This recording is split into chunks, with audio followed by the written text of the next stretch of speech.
But it comes out of the series that John and my wife spoke on over the last couple of weeks. Just talking about missing out and what would happen, you know, with Mary and the dream that she had with the angels, and then Joseph. You know, there's so many things that could have happened.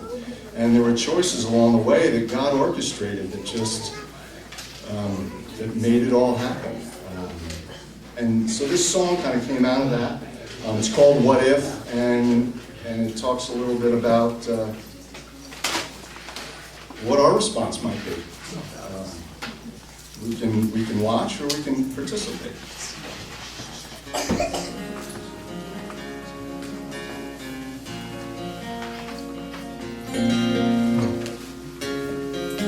I remember Christmas morning never came too soon. First we'd open up our stockings and Christmas paper filled the room.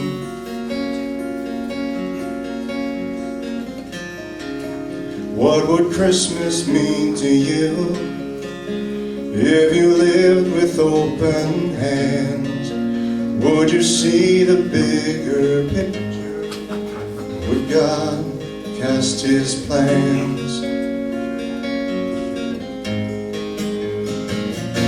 And what if Mary had said no to the angel? Or Joseph turned his back and walked away? What if the shepherds never came? 3 kings denied His reign. Would the world miss out on everything that day?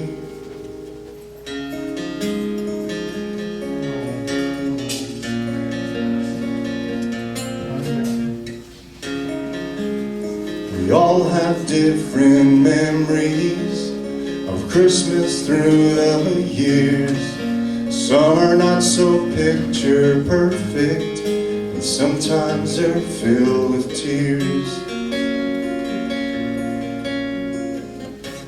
And what would Christmas mean to you if you lived with open hands? Would you see the bigger picture and how God would cast His plans? And what if Mary had said no to the angel? Or Joseph turned his back and walked away? Would life go on? What if the shepherds never came? 3 kings denied His reign.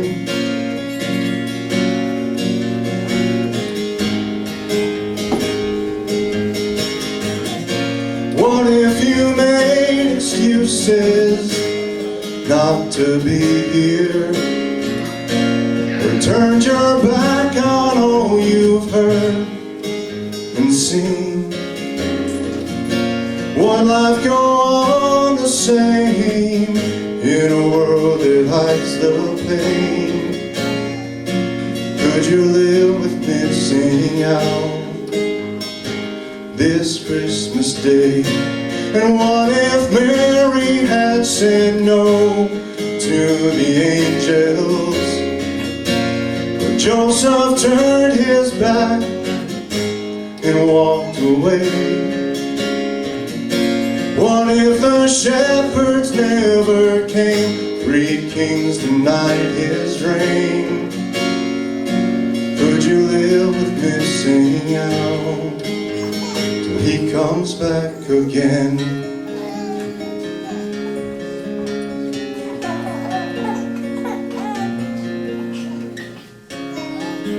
What would Christmas mean to you if you lived with open hands?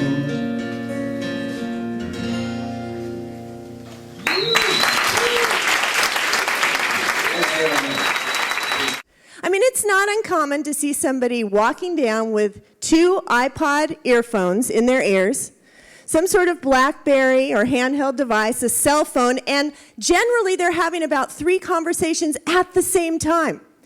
But here's the thing that's weird. Nobody is talking to the people around them. It's like everybody's having conversations, but nobody is interacting with the people around them. I can't tell you how many times I've been walking through an airport or down the street, and somebody is approaching me, looking right at me. I mean, I'm talking direct eye contact, and they're talking. And so I'm trying to figure out what they're saying, obviously, to me, when suddenly I realize this person is not speaking to me. Now, we used to have a word for that. It was called schizophrenia. Now it's called Bluetooth. And I gotta tell you, it is weird, because if you just observe our culture today, you will see people walking around talking to themselves. The fact is, how many of you have been in a conversation with someone and they really are talking to you, and at the same time they're texting someone else? Has anyone ever been in that situation? Okay, true confessions, how many of you have done that to someone else? Yeah, here's the weird thing. You guys don't even think that's rude, because that's just the way things are. Now, I have to tell you, while I'm all for technology and advancement, there's something really wrong with all of this. And that is the fact that people, I think, are more isolated than they've ever been. Because with all of these modes of communication happening, most of them are happening to us and not with us. And we still have a need to be together. I mean, think about it. What we've got going on now is a whole bunch of one-way conversations through texting, IMing, Facebooking. Yes, I do have a Facebook page too. Thank you. All of these modes of communication are happening to us. But you know what, you guys? We still have that God-given need to be face-to-face, not just screen-to-screen. There's something that happens in community that can't happen any other way.